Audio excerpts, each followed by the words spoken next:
Yesus, maka tidak ada manusia ini. Nah, itu makanya dikatakan Trinitas. Jadi kalau Rita Wahyu mengatakan di Trinitas tidak ada Roh Kudus, sungguh sangat botol lah kurasa itu. Nah, itu. Mari kita semuanya belajar mewujudkan kasih Kristus dalam perilaku nyata kehidupan kita sehari-hari. Beshem Ha'af, Ve'aben, Ve'ruah HaKodes, Ha-Elohim Echad. Di dalam nama Bapa dan Putra dan Roh Kudus, Allah yang Esa. Amin. Iya, shalom bagi kita semua dimanapun kita berada saat ini. Kiranya kita semua tetap berada dalam keadaan sehat dan apapun yang merupakan aktivitas kita sepanjang hari ini, kiranya Tuhan Yesus memberkati. Dan kembali berjumpa lagi di channel kita ini, yaitu Zemayan Yasin. Terima kasih buat teman-teman semua dan juga para sahabat yang sudah mendukung perkembangan channel ini dengan setia. Dan kiranya kita tetap menggunakannya untuk menjadi berkat bagi semua orang. Nah teman-teman, pada video kali ini saya menanggapi diskusi antara Hidayah Mualaf Channel ya, dan juga ada seorang wanita Kristen yang dimana juga di lain sisi dia menuduh Rita Wahyu bahwa Rita Wahyu itu botol karena dia mengatakan tidak ada Roh Kudus dalam Trinitas, padahal Ibu Rita Wahyu sangat percaya sekali dengan Allah Trinitas atau Tritunggal. Nah teman-teman, oleh karena itu ada beberapa poin nanti yang akan kita tanggapi seperti Alkitab, orang Kristen dan Katolik, dan juga tentang kekudusan atau Roh Kudus itu apa. Nah teman-teman, sebelumnya mari kita simak saja diskusi mereka videonya yang berikut ini. Yesus, maka tidak ada manusia ini. Nah, itu makanya dikatakan Trinitas. Jadi kalau Rita Wahyu mengatakan di Trinitas tidak ada Roh Kudus, sungguh sangat botol lah kurasa itu. Nah, itu. Mari kita semuanya belajar mewujudkan kasih Kristus dalam perilaku nyata kehidupan kita sehari-hari. Beshem Ha'af, Ve'aben, Ve'ruah HaKodes, Ha-Elohim Echad. Di dalam nama Bapa dan Putra dan Roh Kudus, Allah yang Esa. Amin.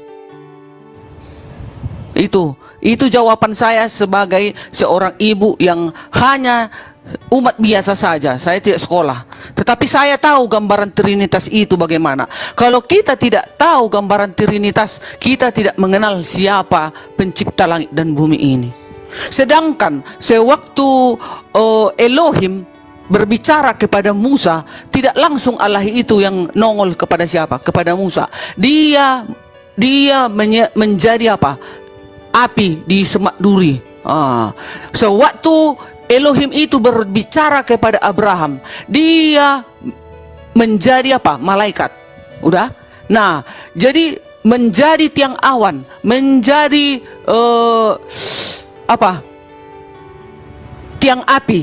Nah, jadi makanya heran aku melihat teman-teman Kristen kalau ada yang mengatakan Trinitas itu sesat, sementara Alkitabnya bersumber itu semua dari sini. Satunya Alkitab kami di seluruh penjuru pelosok bumi.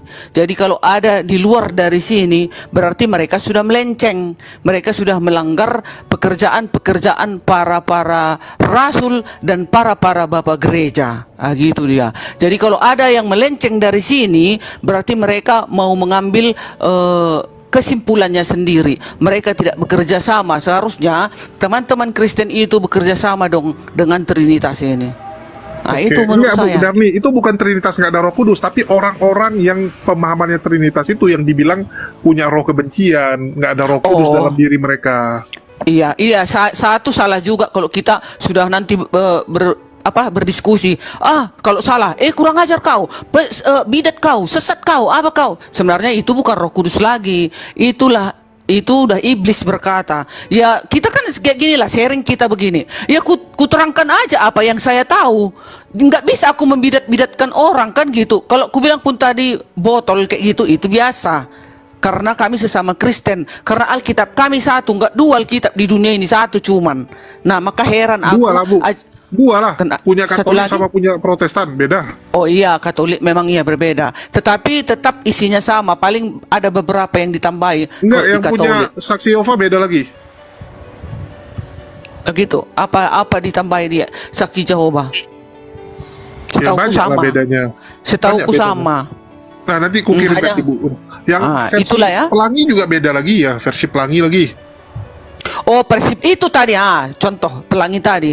Nah, mereka sudah keluar dari sini, mereka sudah keluar dari ajaran yang benar. Sementara di dalam Alkitab ini dikatakan, yang berwarna-warni tidak ada tempat di kerajaan surga. 1 Korintus, ada ayatnya. Jadi mereka mengizinkan seperti itu. Mereka sudah menantang firman Tuhan sesungguhnya. Mereka membuat kitab ajaran baru.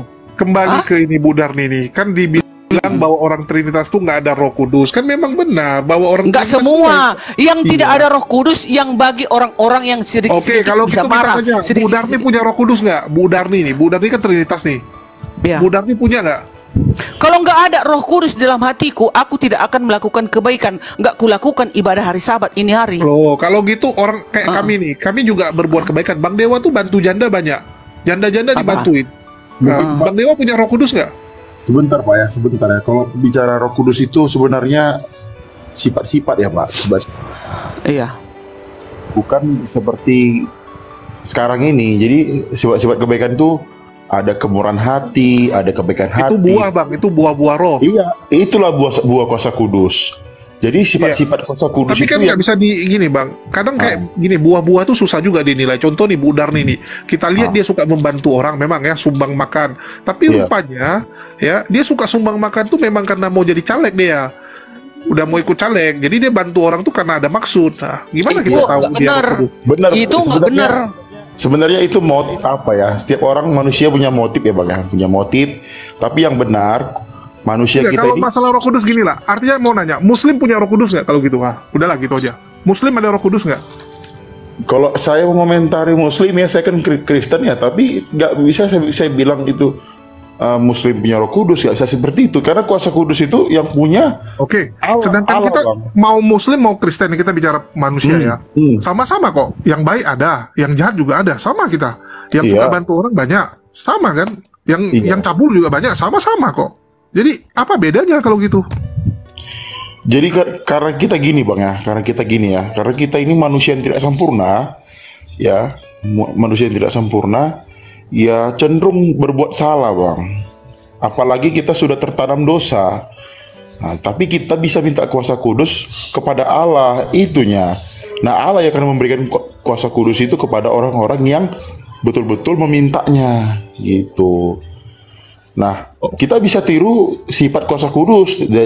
Itu tadi kebaikan hati, yang sabar, kemurahan hati, mengampuni, iya, tapi kan kita kan bahas ini pernyataan dari Bu Rita Wahyu yang dikomplain oleh banyak pendeta ya, dibilang sama pendeta-pendeta nih Bu Rita Wahyu ini botol, termasuk Bu Darni nih ya, masa dibotolkannya Bu Rita Wahyu hanya. Nah, jadi itu dia videonya teman-teman. Kita sudah mendengarkan bagaimana diskusi mereka. Dalam diskusi mereka tersebut ada seorang wanita yang tadi pegang Alkitab, dia mengatakan atau dia menuduh ya, bahwa Ibu Rita Wahyu itu mengatakan tidak ada Roh Kudus dalam Trinitas. Dan kita juga sudah mendengar sendiri tadi bagaimana doa Ibu Rita Wahyu yang dia mengatakan dalam nama Bapa, Anak, dan Roh Kudus Allah yang Esa.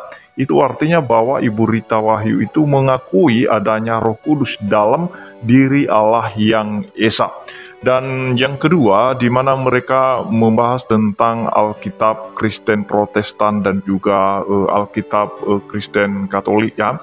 Yang perlu kita pahami bahwa kalau di dalam Kristen Protestan yang mereka gunakan itu adalah kanonik yang pertama atau protokanonik. Dan sedangkan di kitab Kristen Katolik itu mereka memakai Deuterokanonika atau kanon yang kedua. Nah, jadi kenapa Katolik menambahkan kitab-kitab itu atau ke-12 kitab itu ke dalam kitab mereka? Karena mereka menganggap bahwa itu merupakan bagian dari firman, sedangkan Protestan tidak menganggapnya dan mereka lebih berpegang kepada kanonisasi kitab suci atau kanonisasi kitab suci yang pertama. Nah, teman-teman, yang kedua, mereka membahas tentang bagaimana orang-orang Muslim juga apakah punya Roh Kudus. Saya mau mengatakan bahwa mereka ini, khususnya HMC ini, Hidayah Mu'alaf Channel ini, dia tidak pahami tentang makna dari kudus itu sendiri.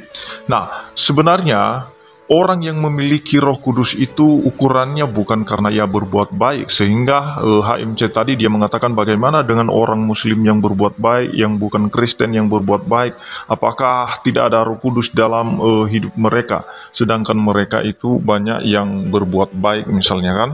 Nah, jadi yang perlu kita pahami di sini bahwa orang yang memiliki Roh Kudus itu adalah orang yang mengakui bahwa Yesus adalah Tuhan, Yesus Juru Selamat, Yesus telah lahir, mati, dan bangkit pada hari yang ketiga.